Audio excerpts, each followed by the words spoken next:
E dando continuidade à nossa viagem pelo plano espiritual, entregaremos nossa nave a uma comandante, que tem uma trajetória com mais de 30 anos dedicados ao estudo do Espiritismo.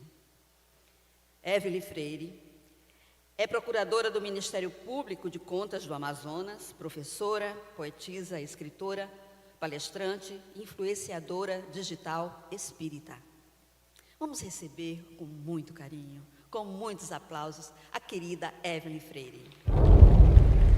A Federação Espírita de Sergipe apresenta Evelyn Freire, no 9º Congresso Espírita de Sergipe, com a apresentação do tema Família, nossos filhos são espíritos.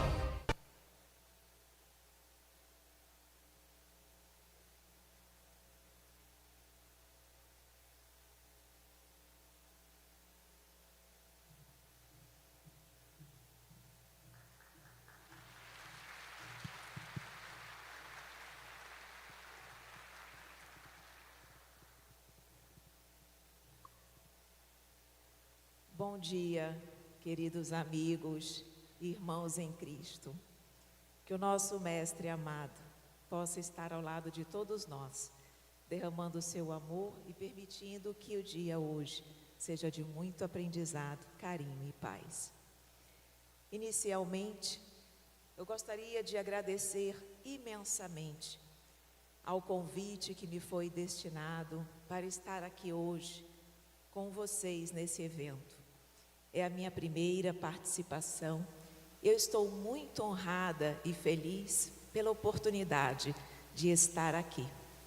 Tenham a certeza que eu darei o meu melhor para corresponder às expectativas, não apenas de todos vocês, mas do nosso Mestre querido, que merece tudo de melhor. E nós vamos sim fazer uma viagem, uma linda viagem.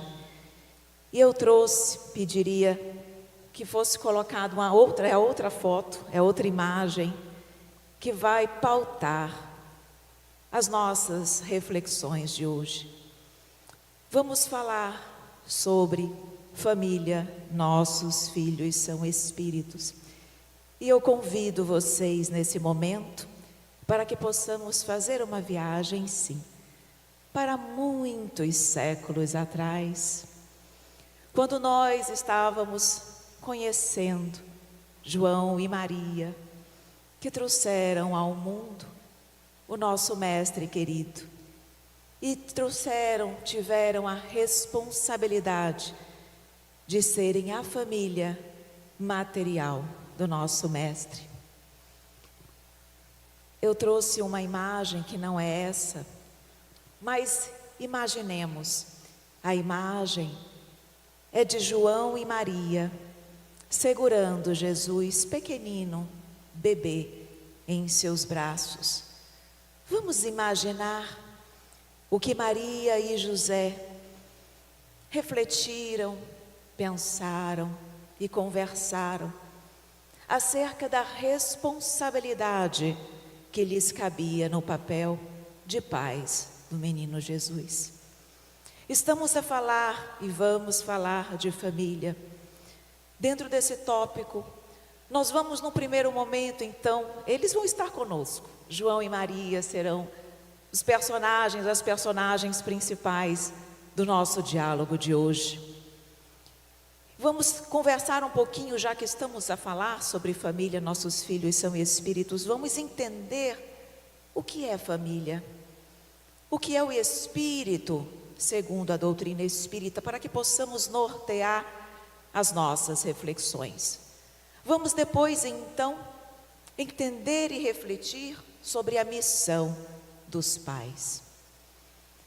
Depois, vamos adentrar no tema reencarnação, o eixo que estamos a abordar. Não há como nós falarmos de família sem refletirmos sobre a reencarnação. Vamos ainda abordar de forma sutil, mas vamos conversar um pouquinho sobre os desafios que envolvem os laços familiares que todos nós, que aqui estamos, enfrentamos no decorrer da nossa existência. Obrigada.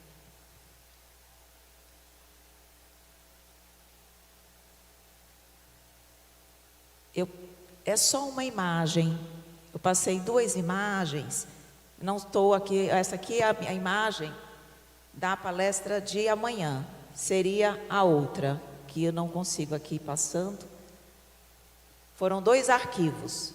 Um com a imagem de Maria e José e outra de Jesus. Mas não tem problema, fiquem tranquilos. Nós vamos utilizar a nossa imaginação. Sei que todos já refletiram e já estão com uma imagem de Maria e José com Jesus em seus braços e em seus corações. Pois muito bem. Então nós vamos, a partir daí, refletir um pouquinho sobre os desafios que envolvem as relações familiares e vamos ver o caminho com Jesus, para que possamos, através dele, com ele, trabalharmos e avançarmos nos desafios com êxito. E finalizaremos a nossa humilde e singela apresentação com uma mensagem final, imaginando o que José e Maria diriam para nós numa mensagem, numa poesia. Então vamos, nesse primeiro momento, estamos imaginando José e Maria, vamos imaginá-los tendo um diálogo, uma conversa, com o menino Jesus em seus braços, cientes da responsabilidade que lhes cabia.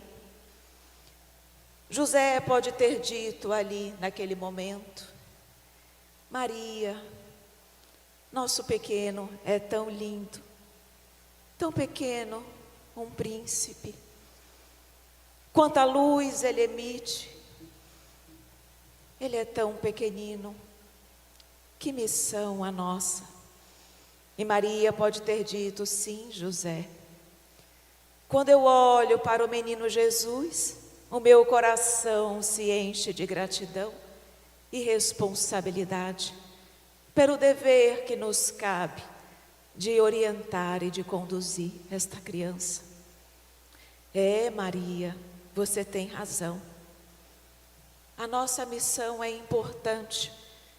Precisamos agir com muito amor, paciência, responsabilidade, porque cada exemplo, cada palavra, cada gesto nosso deve ser um ensinamento para ele. Sim, José, você tem razão. A nossa missão ela é grande, porque precisamos, não apenas como pais, né, nesta vida, mas nós precisamos lembrar que somos os primeiros mestres dessa criança, enquanto na matéria. Pois lembramos que ele é um espírito imortal e somos auxiliares e contribuintes na sua jornada evolutiva, pois a nossa forma de educar será com certeza determinante para a missão que ele veio a desempenhar. E eles seguem ali conversando e refletindo sobre a responsabilidade, sobre essa missão, e devem ter finalizado, pelo menos aqui nas nossas imaginações, assim será, devem ter dito: a missão é desafiadora, é difícil sim, mas com Deus, se estivermos segurando em suas mãos, tudo poderemos fazer e conseguiremos vencer nessa nobre missão. E nós escolhemos trazer essa reflexão para que nós possamos neles nos inspirar e refletirmos um pouquinho sobre também. Pronto! Era essa, não é linda? Muito obrigada, meus queridos, muito obrigada. Essa imagem, para que ela possa elevar os nossos corações e possamos realmente sentir que não estamos sozinhos. Maria, José, a espiritualidade amiga, Deus, somos tão abençoados, acompanhados por todos, para que possamos vencer na missão de sermos pais. Todos nós temos uma família, consanguínea ou do coração, mas com certeza nós estamos aqui para nos ajudarmos mutuamente e crescermos rumo à evolução. Vamos então refletir um pouquinho sobre família. Vamos entender qual é a definição de família. Se nós formos procurar no dicionário, nós vamos ver que é um agrupamento de pessoas reunidas pelo laço consanguíneo, pela afinidade, por adoção. Mas será que, se nós refletirmos sobre essa definição comum de família, nós vamos conseguir compreender a magnitude, entender a importância dessa organização, que envolve tantas particularidades e que é, com certeza, o nosso primeiro local de aprendizado e renovação espiritual. O que nos diz a doutrina espírita, que é luz, ilumina as nossas consciências, consola os nossos corações.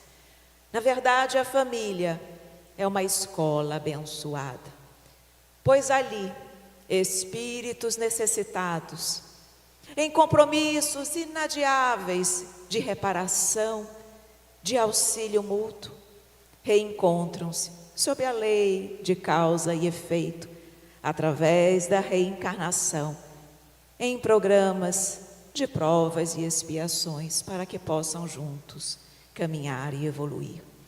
Sem dúvida nenhuma, a família é essa libertação, é aquele local que nos oportuniza nos libertarmos das nossas amarras, dos nossos erros, das nossas sombras ainda. Emmanuel, no livro Vida e Sexo, psicografada por Francisco Cândido Xavier, nos diz que a família, claro, com exceção da humanidade, mas a família é a maior e mais importante organização, pela sua função educadora e regenerativa. Então, é na família onde os espíritos que necessitam aprender e caminhar têm ali a oportunidade de começarem a sua trajetória. E quando nós estamos então refletindo sobre família, nossos filhos são espíritos, o que é ser espírito? O que a doutrina espírita também nos orienta e nos ensina e nos diz, porque não temos como entender algo, família, se não entendermos sobre os espíritos, porque existem, qual a sua destinação. E sabemos que os espíritos são o princípio inteligente da criação, criados simples e ignorantes, mas todos destinados à perfeição relativa. Que todos nós fomos criados simples e ignorantes, sim, mas estamos juntos.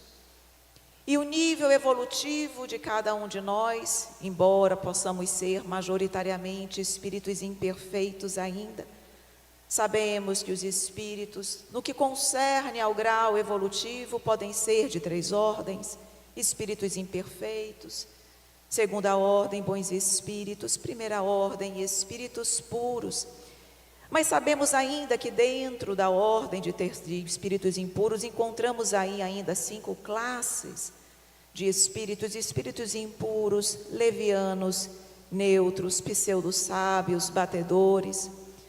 Existem ainda 4 classes dentro da segunda ordem de bons espíritos: espíritos benévolos, espíritos com conhecimento mais científico de saber, espíritos de sabedoria no sentido de que conseguem julgar com profundidade a humanidade, e os espíritos superiores que estão ali já pertinho da primeira ordem de espíritos puros. Então, com isso, nós podemos perceber a variedade de espíritos com os quais nós convivemos e ainda a escala de ascensão que precisaremos percorrer. E os espíritos já que eles nasceram para a perfeição e, como foi muito bem colocado pelo João, também para cumprirem a sua parte na obra da criação. Como isso é possível? Como será possível, então, ao espírito alcançar o seu processo evolutivo?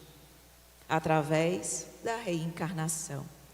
Através dessa oportunidade, desse presente divino, nós temos então, o espírito tem então a condição de evoluir. Através das experiências reencarnatórias, ele vai em cada uma das existências adquirindo aquilo que lhe falta. Vai depurando o seu espírito, como se nós estivéssemos como uma plantinha que está ali crescendo. Em cada estação desenvolve-se de uma forma. É como se as reencarnações fossem as estações, onde o tempo muda, os cuidados talvez possam ser diferentes. Aquela plantinha se apresenta de uma forma mais florida, mais ressequida, mas é sempre ela, cheia de potencialidades. Então o espírito, esse princípio, esse ser inteligente da criação, precisa do ambiente familiar que lhe proporciona exatamente o meio mais propício para a sua evolução. E com isso, então, compreendendo um pouquinho do conceito familiar, vamos ver também uma informação extremamente relevante que tem em O Livro dos Espíritos. Porque há quem pense, e Kardec colocou essa questão aos espíritos, há quem pense que os laços familiares são decorrentes do convívio social, das leis sociais. E lá na questão 774 de O Livro dos Espíritos, Kardec fez o seguinte questionamento à espiritualidade e trouxe como exemplo os animais. Ele disse que os animais, depois do tempo necessário, que o filhote precisa daquele amparo materno, aqueles laços familiares se rompem. E aí ele pergunta: será então que no que concerne aos seres humanos, esses laços familiares, eles decorreriam exatamente das leis sociais, desse convívio, mas não seria uma lei da natureza, mas seria por conta das nossas relações? E a espiritualidade nos responde de forma contrária, dizendo que não, que decorre sim de uma lei da natureza. E por quê? Vejam a resposta. Porque diz que nós somos diferentes dos animais. Enquanto eles aqui estão para suprirem as suas necessidades de conservação, nós estamos aqui para progredir e para evoluir. E que os laços sociais fortalecem e permitem essa evolução. E vejam agora o complemento da pergunta, da resposta. E os laços de família fortalecem os laços sociais, permitindo que nós possamos nos ver como irmãos, para que possamos aprender a nos amar. Então, os laços de família são leis, faz parte da lei divina, para que nós possamos aprender a amar e nos amarmos como irmãos. Tanto é que na pergunta 775 é perguntado o que seria da humanidade se houvesse o relaxamento dos laços de família. E a resposta é a recrudescência do egoísmo, ou seja, o aumento, a amplitude do egoísmo no mundo. Então nós vemos o quão importante é a família para que nós possamos ser o melhor que pudermos, a nossa melhor versão. A família é essa organização, é essa base que nos dá essa estrutura. Então nós já estamos aqui podendo nos encaminharmos para a missão dos pais. Se nós sabemos que a família ela é extremamente relevante para que o espírito possa alcançar a sua destinação, e os pais? O livro dos Espíritos também nos fala sobre a responsabilidade dos pais. Lá na pergunta 208, a questão que é feita é a seguinte: se alguma influência têm os pais na condução do espírito do filho após o seu nascimento? E a resposta é sim. Primeira pergunta vem no sentido negativo: nenhuma influência exerce o espírito do pai após o nascimento do filho? E a resposta é: ao contrário, muita influência exerce, porque uma das missões dos espíritos é ajudar no progresso uns dos outros. Então, muito mais responsabilidade têm os pais na educação de seus filhos. É-lhes uma tarefa educar-lhes, tarefa essa que precisarão prestar contas, e se dela falharem, serão responsabilizados. Então nós percebemos que os pais têm essa missão de conduzirem, de bem orientarem. Não é uma missão fácil, mas como nós tivemos o exemplo de João, de José e Maria, que eles nos disseram: mas se nós estivermos com Deus, teremos condições de cumprir e bem cumprir a nossa missão. E é realmente uma missão desafiadora, não tenhamos dúvidas, porque nós sabemos também que ali nós teremos aos nossos lados espíritos afins, mas também espíritos que podemos dizer desafetos, talvez de um passado.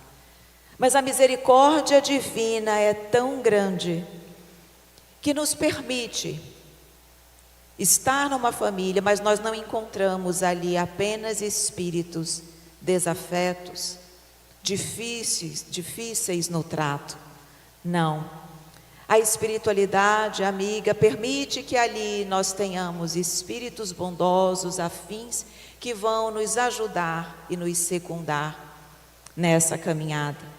É perguntado também aos espíritos se nas relações familiares, por que às vezes nós temos filhos difíceis, complicados, com pais, pessoas boas. E a espiritualidade também nos ensina que muitas das vezes aquele filho, aquele espírito necessitado pede a permissão de estar em um lar junto com espíritos mais elevados, para que ele possa, através daquele exemplo, também se conduzir no caminho do bem. Então a espiritualidade, ela organiza tudo conforme a necessidade de cada um de nós. Mas os pais, e nós vamos poder falar um pouquinho mais quando nós estivermos ali refletindo um pouco sobre as dificuldades, mas nós precisamos lembrar que os pais, quando eles entendem que eles estão diante de espíritos imortais, cada um deles diferentes. Nós estávamos aqui falando das estações do ano, que a reencarnação pode ser vista como cada uma como uma época diferenciada nas nossas vidas. Então ainda vamos pensar que os filhos são como se fossem sementes divinas, que são colocadas nas mãos das famílias dos pais, jardineiros, para que eles possam regar, sabendo que em cada uma daquelas sementinhas tem ali um potencial divino, cada um com a sua personalidade, cada um com a sua história de vida, cada um com seus êxitos, cada uma delas com seus acertos, erros, dívidas. Somos individualidades, e é importante que os pais, na condição de jardineiros, saibam adequar o cuidado específico para cada sementinha, para cada plantinha. Umas precisam mais de água, outras precisam mais de sol, outras mais adubo, outras menos. Assim somos nós. Quando os pais conseguem compreender e perceber que os filhos são individualidades diferentes e com histórias de vida diferente, é mais fácil nos conduzirmos nessa missão. Hermínio Miranda, no livro Nossos Filhos São Espíritos, há um capítulo chamado Responsabilidade. E ali ele vem falar exatamente, ele destaca a responsabilidade dos pais quando resolvem ter filhos. E ele aborda essencialmente o fato de que os filhos jamais deveriam ser trazidos ao mundo sem reflexão prévia, sem esforço, sem cuidado, sem dedicação, sem empenho e sem a certeza de que eles serão muito bem-vindos. Mas ainda assim, ele diz, mas ainda assim, quando isso não acontece, nós sabemos que nem sempre os filhos chegam de forma planejada, ele diz, cabe aos pais a responsabilidade de amá-los e de bem conduzi-los. E nessa linha, o autor vem falar muito sobre o aborto, num capítulo chamado Um Frasco de Veneno. E ele vai ali refletir que mesmo nas situações de acidentes, ou seja, quando aquela criança não foi planejada, mesmo no caso de um estupro, num ato de violência, sobre a responsabilidade dos pais na condução daqueles filhos. No sentido de que mesmo se eu não me sentir em condições psicológicas, emocionais, muitas vezes, de educar, de permitir que aquela criança cresça num lar de amor, que eu não aborte, mas que eu possa dar aquela criança para adoção, para que uma outra família possa permitir o crescimento daquele espírito. Então a responsabilidade que nos cabe e a responsabilidade e as consequências dos nossos atos, espiritualmente falando, são muito grandes, e o autor coloca isso. E nós sabemos, a doutrina espírita é clara, e ela nos diz que a responsabilidade por um ato de aborto é de todos aqueles espíritos que de alguma forma, direta ou indireta, contribuíram para aquele ato. Não apenas a mãe, mas pais, médicos, enfermeiros, todos que de alguma forma impediram aquele espírito de vir à Terra. Então, quando nós estamos refletindo sobre as nossas responsabilidades, precisamos lembrar também que pais precisam exemplificar. Como João, por que eu estou falando João? Como nos disse José e Maria, cada ato, cada gesto precisa ser um ensinamento para os nossos filhos. E é verdade. Estávamos ontem conversando, quando nós estávamos junto à organização do evento, falando exatamente sobre o reflexo do exemplo dos pais para com os filhos. Então, quando os pais têm um hábito, seja ele qual for, pode ser um hábito alimentar, nós percebemos que os filhos têm a tendência de seguir, porque é o exemplo, é a vivência que eles tiveram. Então aqui nós paramos esse momento para refletir sobre que tipo de exemplos nós temos dado aos nossos filhos. Todos nós queremos vê-los bem, vê-los felizes, mas será que nós estamos dando a eles esse espelho bom, positivo, em todos os sentidos? Trabalhamos muito pelo desenvolvimento e pelo progresso material, profissional dos nossos filhos, mas o quanto nós temos nos dedicado para dar-lhes o êxito progresso espiritual. O quanto de mim, de amor, de paciência, de dedicação, de diálogo franco, aberto, sincero, de atenção, de carinho e de amor eu tenho dado aos meus filhos. Uma observação interessante, Hermínio Miranda, no fim do livro, ele faz uma reflexão, como nós estamos aqui viajando no tempo, ele imagina um diálogo com Deus. E nesse diálogo com Deus, ele finaliza dizendo que Deus deu duas cartas para ele. Uma carta era para ele abrir quando estivesse tendo as dificuldades, as lutas no desempenho da sua paternidade. Era uma orientação de como conduzir a paternidade. E a segunda carta era para ele abrir num momento específico, quando ele quisesse saber como seus filhos o viam, que ele abrisse aquela segunda carta. E aí ele conta que no momento certo ele abriu a segunda carta e ali tinha a palavra amigo.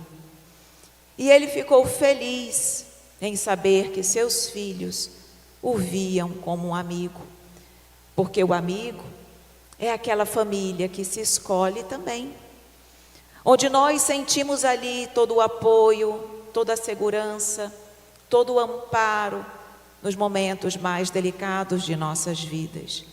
E os pais têm essa missão. Os pais, eles não estão ali para cumprirem o trabalho dos filhos, para passar por eles as provas. Não. Cada um de nós tem uma missão, uma trajetória a cumprir. Mas os pais estão ali para darem autonomia moral a seus filhos, para que eles possam, por si só, saberem diferenciar o certo do errado. Para que eles tenham o seu livre-arbítrio, nós não estamos na condição de pais para retirar o livre-arbítrio dos nossos filhos. Mas nós precisamos seguir com a responsabilidade de educar e permitir que a educação os liberte para que eles possam tomar as suas próprias decisões, pautados na educação libertadora que tiveram em casa, e possam por eles mesmos, nessa autonomia moral, serem pessoas de bem. Essa é a missão dos pais. Mas nós estamos a falar de família, e eu também peço a permissão de vocês para falar da missão dos filhos também. Não há dúvida que os pais têm esse caráter de educar, de orientar, mas os filhos também. E muito bem é dito isso no Evangelho segundo o Espiritismo, quando estudamos sobre a piedade filial, que nós temos sim a responsabilidade de amparar os nossos pais, não apenas nas suas necessidades, mas dar-lhes muito mais, dar-lhes carinho, dar-lhes atenção, dar-lhes amor, amparando-os em todos os momentos. E aqui eu vou contar um exemplo pessoal. Minha mãe sempre me diz: minha filha, não dê exemplo pessoal, exemplo só Jesus. Mas como é um exemplo negativo, não cabe a ele, não posso exemplificar com Jesus, então exemplifico comigo. Sempre gostei muito de estudar, e depois que eu abracei de uma forma mais pública, vamos colocar assim, a exposição da doutrina espírita, sempre me cobro muito, porque eu sei que algo errado que eu diga, eu posso estar a comprometer a integridade da doutrina espírita. Então, eu sempre gostei de estudar, mas me dedicava com todos os momentos livres que eu tinha era para estudar. E eu falhava um pouco junto aos meus pais. Eles sentiam falta da minha presença. E são tão bondosos, tão queridos, e diziam: mas a Evelyn está estudando, ela precisa transmitir o conhecimento. E meus irmãos diziam: minha irmã, mana, hoje nossos pais estão aqui. Pode ser que amanhã eles não estejam. E talvez nós fiquemos, você possa ficar um pouco com esse coração apertado, por não ter estado ao lado deles tanto quanto você poderia ou gostaria. E eu sentia todas as vezes que eu abria o Evangelho e caía em piedade filial, o meu coração se apertava, porque eu tinha consciência de que eu não estava dando atenção a eles como eles mereciam. E a minha filha, Natália, ela dizia: mãe, a senhora aceita a palestra de segunda a segunda. Não tem um dia que nós possamos ter a certeza de que nós poderemos tê-la conosco. A gente também sente a sua falta. A senhora está em casa, mas a senhora está trabalhando. E aí eu parei, refleti e disse: é verdade. Eu não apenas estava a falhar com os meus pais, mas com os meus filhos também. E ali eu disse: preciso mudar. De que adianta eu ser uma pessoa que orienta, uma pessoa que fala, se eu não consigo também ser exemplo dentro do meu lar?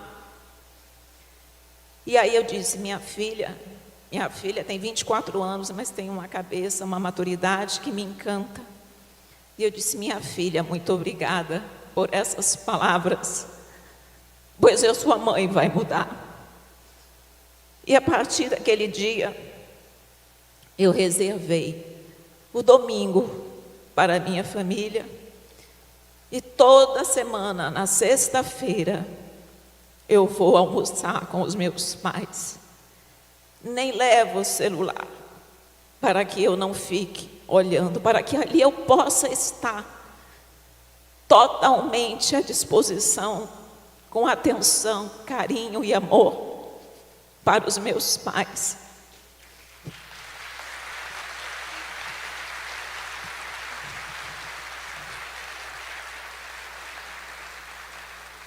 E como eles ficaram felizes e disseram: oh, minha filha, nós tínhamos tantas saudades de você. E aí a minha filha também, agora, claro, o domingo, mesmo que eu esteja em casa, receba um pedido de palestra. Claro que um evento como esse não tem como eu dizer: olha, mude o evento porque eu não posso atender no domingo. Não dá. Mas eu realmente procuro me dedicar, porque eu sei que se eu estou tentando, obrigada, dar o meu melhor em todos os sentidos, eu preciso ter essa reflexão, fazer essa reflexão do meu compromisso, do meu papel como filha e como mãe também. Então, quando nós estamos pensando e refletindo sobre as nossas responsabilidades, não temos como também não fazer um link com exatamente a reencarnação. Porque nós não estamos aqui com o objetivo de ajudarmos uns aos outros a evoluir. Então eu, na condição de mãe, de pai, tenho a responsabilidade de ajudar meu filho a ser o melhor que puder ser na atual existência. E quando nós estamos a pensar sobre reencarnação, vamos e devemos ir muito além do nascimento em si. Por quê? porque nós sabemos que somos espíritos e que os nossos compromissos, as nossas relações não se dão única e exclusivamente no mundo material. E é aqui, adentrando nesse aspecto da reencarnação, eu quero exatamente falar um pouquinho como se dá o processo reencarnatório, embora o João já tenha dito de forma brilhante, o Jorge Godinho ontem também, quando falou sobre planejamento reencarnatório, mas eu queria abordar alguns outros aspectos para que nós entendamos a nossa responsabilidade como pais muito antes de nós termos os nossos filhos nos braços. Nós sabemos que quando estamos pensando como se dá o processo, como se dá a reencarnação, sabemos então ali que num primeiro momento existe o planejamento reencarnatório, sim. E naquele planejamento reencarnatório então vai ser feito um mapa cromossômico da forma, das condições que o meu espírito vai necessitar enquanto na matéria. Nós sabemos que no planejamento reencarnatório, apenas os fatos e os aspectos mais relevantes da nossa existência são ali planejados, mas não todos os detalhes. Casamento, pais, mães, condição social, filhos, tipo de morte, doença kármica, tudo isso está previsto no planejamento reencarnatório, mas não as nuances, os detalhes. Isso decorre do livre-arbítrio de cada um de nós enquanto aqui estamos. Os desafios da vida, e essencialmente os desafios morais, isso não está previsto no planejamento reencarnatório, ou seja, como será? Isso é livre-arbítrio. As questões mais diretas do nosso planejamento, da nossa reencarnação, sim, estão ali previstos, mas como eu vou agir diante das situações da vida, isso é livre-arbítrio. Então, os pais precisam auxiliar muito os seus filhos para essa autonomia moral, como eu disse, porque será nesses momentos que eles precisarão decidir, e bem decidir. Então, esse planejamento reencarnatório é feito mapa cromossômico, conforme a necessidade daquele espírito naquela reencarnação. Só que nós sabemos que existe, faz parte da reencarnação, o contato fluídico dos pais e dos filhos antes do nascimento.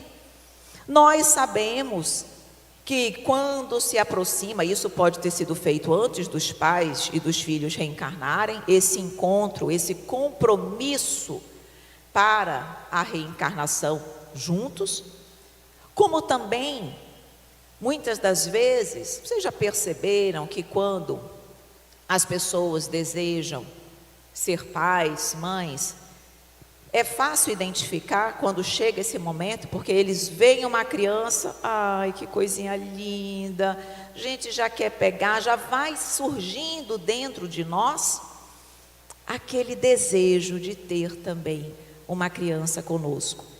Isso acontece muitas das vezes porque os filhos, futuros filhos, encontram-se com seus pais na erraticidade, durante o desdobramento do sono, exatamente para já ir fazendo nascer nos pais o desejo, a vontade de serem pais, exatamente para que isso possa encaminhar-se nessa linha.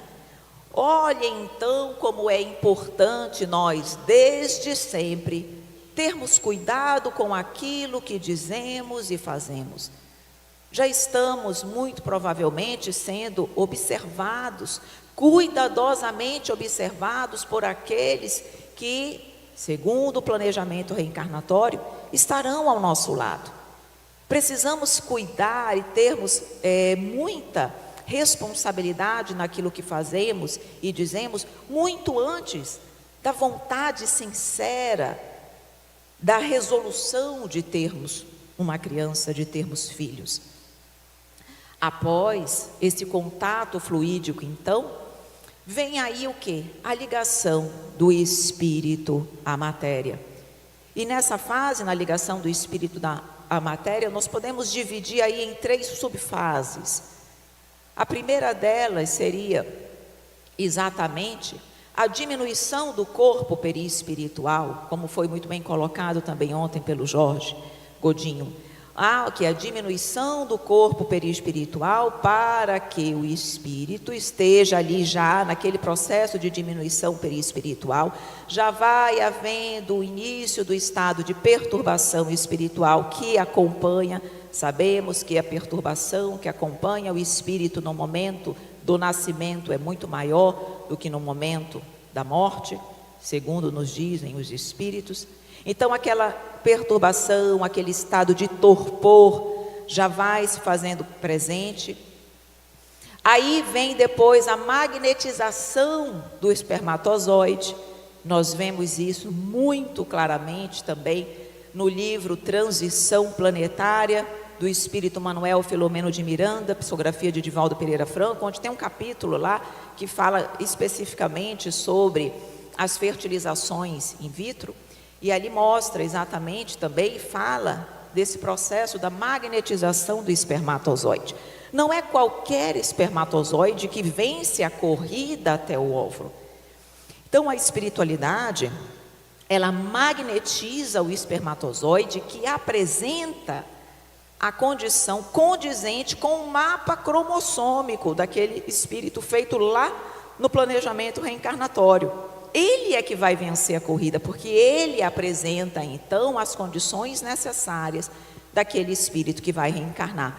E mesmo quando não há a magnetização do espermatozoide, o próprio espírito, ao entrar em contato com os espermatozoides, com os pais, com a mãe, ele, pela sua condição, pelo seu mapa cromossômico, ele atrai exatamente o espermatozoide necessário para cumprir o seu mapa cromossômico, para que aquele ganhe a vitória, ganhe a corrida e realmente consiga fecundar.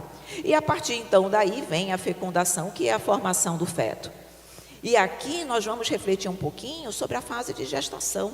E isso é também falado, muito bem falado, por Hermínio Miranda, no livro Nossos Filhos São Espíritos, quando tem um capítulo no livro que ele traz, em função de uma psicóloga chamada Ellen Wambach, na obra Life Before Life, ela, através de regressões de memória, ela vai exatamente analisar a vida intrauterina daqueles pacientes. E como ali ela tem a oportunidade de identificar muitos traumas que nasceram e que vieram com aquelas pessoas em decorrência daquilo que eles vivenciaram quando eles estavam no ventre da mãe. Muita rejeição, uma quantidade de rejeição enorme, e como isso afetou a vida dessas pessoas. Então, nós precisamos lembrar que quando nós estamos examinando o processo, nós sabemos que no primeiro e no segundo mês de gravidez, o espírito ainda não está totalmente conectado àquele embriãozinho.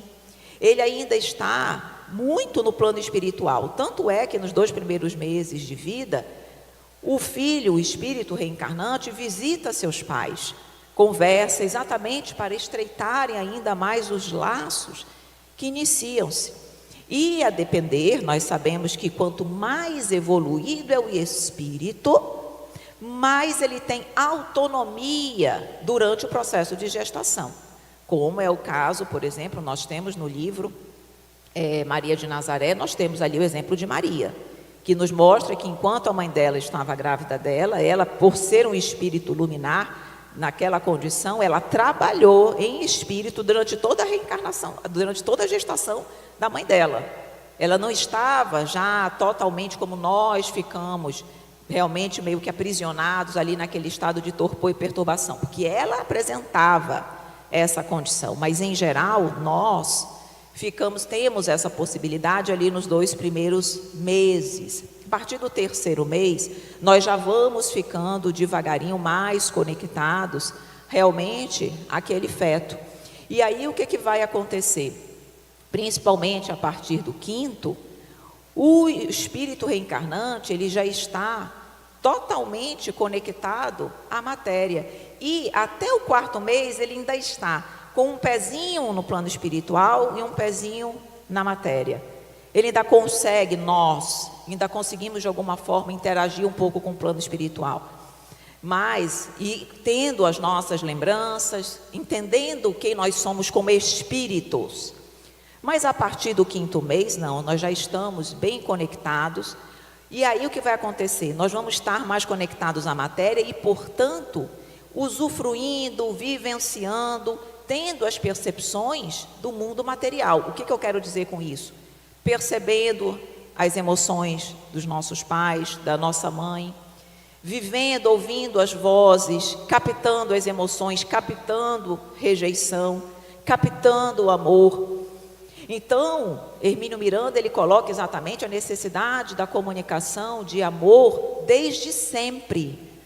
Não é só quando o filho nasce, é antes, durante a gestação e depois também, para que nós possamos evitar que os nossos filhos cresçam e nasçam com a sensação de rejeição. Tanto é que nesse estudo que ela fez, essa psicóloga, ela identificou qual era o objetivo maior. Claro que existem casos e casos, mas o que ela identificou como sendo prioridade ou preponderantemente a intenção daqueles espíritos reencarnantes eram 2 questões em especial. Uma, que eles pudessem aprender a conviver de uma forma mais positiva com as pessoas, com menos conflitos, ou seja, realmente ali humanidade, fraternidade entre as pessoas, e que eles conseguissem aprender a amar de forma menos possessiva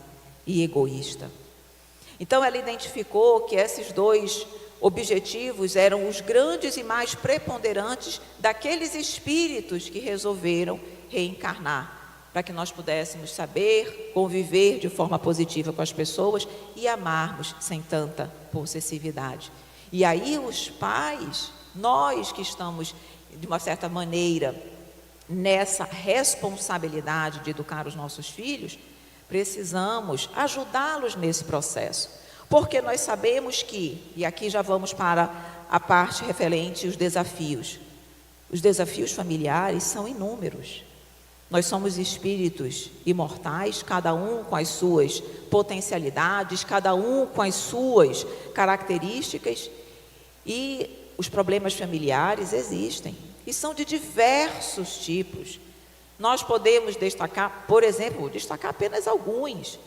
Muitas vezes, quando nós temos na nossa família doenças incapacitantes, deficiências físicas, isso é um desafio para a família, sem sombra de dúvidas, de que modo aquele espírito, de que modo aqueles pais estão agindo para com aquele filho, entendendo que ali tem um espírito imortal e que precisa de muito amor, de muita paciência para se sentir amado e ver em nós a força e a segurança que eles necessitam para que eles possam passar por aquele desafio.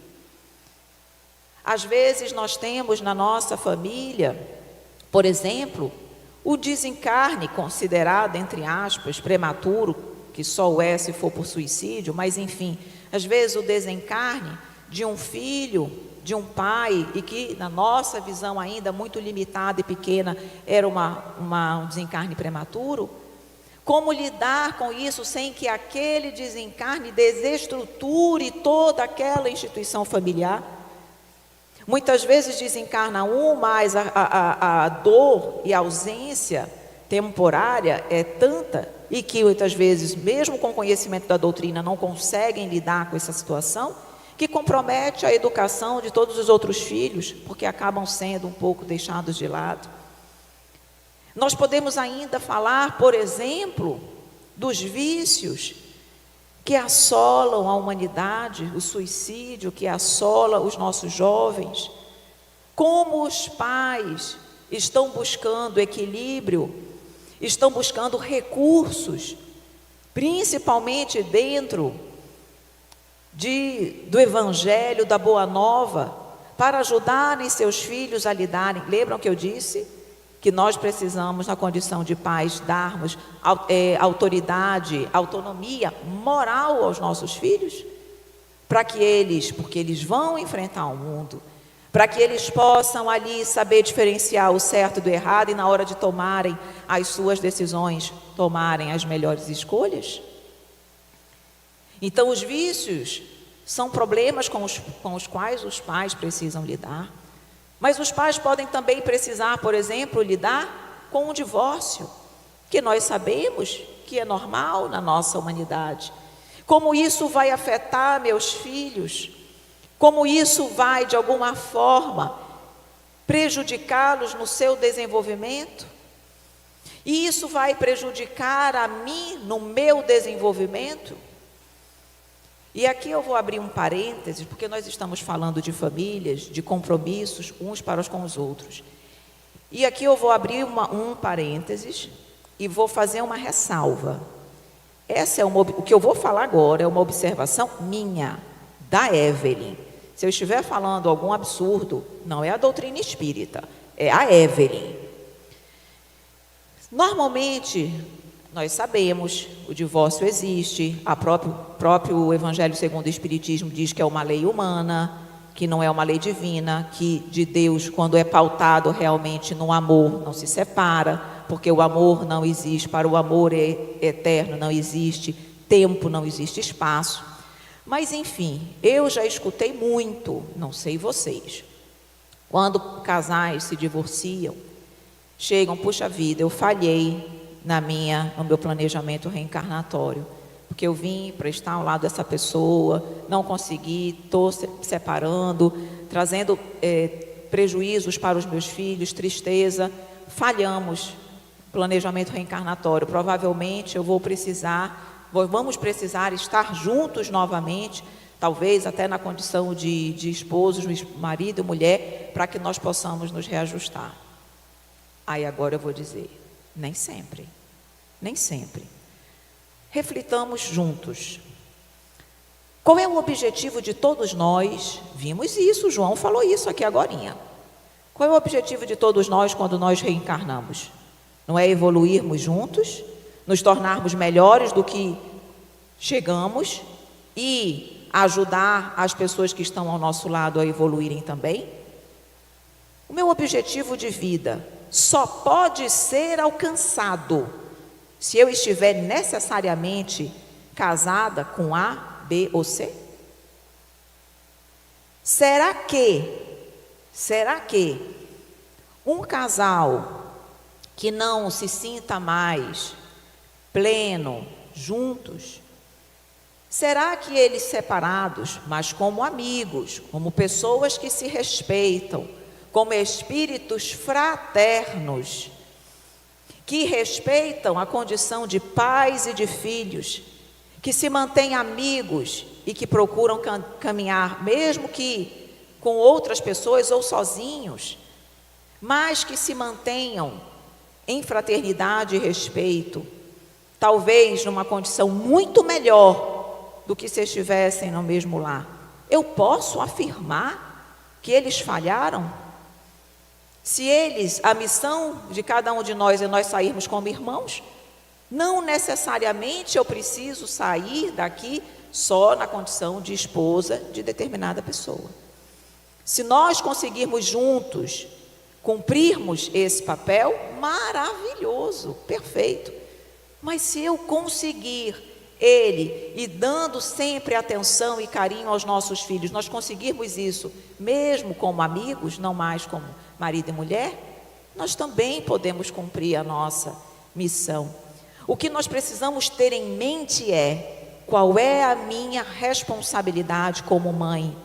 Eu posso fazer isso estando uma mãe solteira? Posso. Divorciada? Posso. Casada? Posso e devo. Nós podemos fazer isso. E nossos filhos vão sentir e perceber isso se nós estivermos vivenciando isso. Agora, aí vem o complemento. Porque o caminho para que nós possamos cumprir bem e exitosamente a nossa missão é termos Jesus. Ele é o nosso caminho, a nossa verdade, a nossa vida. E se nós estivermos com Ele, através de uma oração constante nos nossos lares, através de evangelho nos lares regularmente, através da caridade que nós fazemos, como tem lá nos infortúnios ocultos, quando a mãe leva a criança, a sua filhinha, para ajudar. Se nós estivermos auxiliando nossos filhos a vivenciarem, a aprenderem a caridade, se nós tivermos conversas francas com os nossos filhos, conversando verdadeiramente, porque muitas vezes nós falamos com os nossos filhos: oi filho, oi pai, oi mãe, tudo bem? Tudo bem. Mas nós não conversamos com os nossos filhos. Como você está, meu filho? Tem algo que você queira conversar? Tem alguma dificuldade? Está tudo bem? Tem algo que eu possa lhe ajudar? Ouvir, estimular conversas edificantes, leituras edificantes para com os nossos filhos. Quantos livros voltados para os jovens? O Adeilson Salles, então, tem coleções maravilhosas. Conversar com os nossos filhos, dar a eles essa oportunidade para que eles possam sentirem-se bem, dando limites. Sim, é necessário, não podemos sempre dizer sim. Dando limite, como nós fazemos com as plantas, precisamos às vezes colocar uma cerquinha para que ela possa crescer direitinho e com segurança. Precisamos fazer isso também, mas nós precisamos sempre estarmos pautados que o nosso mestre querido tem que ali estar, porque, como disse José e Maria, se nós estivermos com Deus, nós conseguiremos tudo fazer e conseguiremos vencer em nossas missões. Por isso, para finalizar, eu trago a reflexão de Maria. Maria e depois uma poesia. Maria, quando ela foi avisada pelo anjo Gabriel de que ela daria a luz a Jesus, as suas palavras, está lá no Evangelho de Lucas, capítulo 1, versículo 38. Ela diz, para não fugir aqui: eis-me aqui a serva do Senhor, cumpra-se em mim conforme a tua palavra. Nós precisamos ser menos egoístas. Nós precisamos realmente saber que nós somos partícipes de um trabalho magnífico de regeneração da humanidade. Todos nós que aqui estamos, não estamos à toa. Todos nós que aqui estamos, somos aqueles que Jesus, nosso mestre e guia, conta para que nós possamos contribuir para a regeneração da humanidade, para a regeneração, para a felicidade do nosso orbe, do nosso filho, dos nossos filhos. Então, que nós possamos dizer: Senhor, eis aqui o teu servo, a tua serva. Sou tão ainda pequenina, Senhor, cheia de imperfeições. Tenho muito a caminhar, tenho muito a aprender, mas, Senhor, eu tenho boa vontade. Ajuda-me, ajuda-me, para que eu possa fazer em mim conforme a tua palavra. E nós vamos conseguir, porque nunca estamos sozinhos. E eles dois que estiveram conosco durante todas as nossas reflexões, eu fiquei a pensar. Eu sempre gosto de trazer uma poesia, de preparar uma poesia para finalizar as nossas reflexões. E aí eu pensei, eu vou fazer uma poesia como eles, como se eles estivessem falando conosco. Eles que iniciaram as nossas reflexões, então que eles também possam terminar. Então, já que nós estamos falando sobre a missão dos pais, vamos imaginar que José e Maria estão aqui nesse momento, trazendo essa última mensagem para todos nós. A poesia se chama A Missão dos Pais. E eles nos dizem: filhos, vossa missão é cuidar com carinho, guiar os pequenos no caminho divino, com amor e paciência, deveis ensinar, que a vida é escola para se melhorar. Cada criança que em vosso lar nascer é um espírito antigo, pronto a crescer. Vós sois jardineiros, com zelo a cuidar das sementes divinas que Deus vos confiar. O exemplo é a luz que os vai guiar. No amor e no bem irão se formar. Nas lições do Evangelho lhes mostrem o valor de viver na bondade, na paz e no amor. Mesmo nas dores, estejam a apoiar. Com fé e coragem, o filho vai andar, pois cada jornada é chance de aprender a força da alma, o poder de vencer. E quando partir, não há o que temer, vossos ensinamentos irão florescer. A semente plantada no amor verdadeiro frutificará com Jesus no mundo inteiro. Muito obrigada.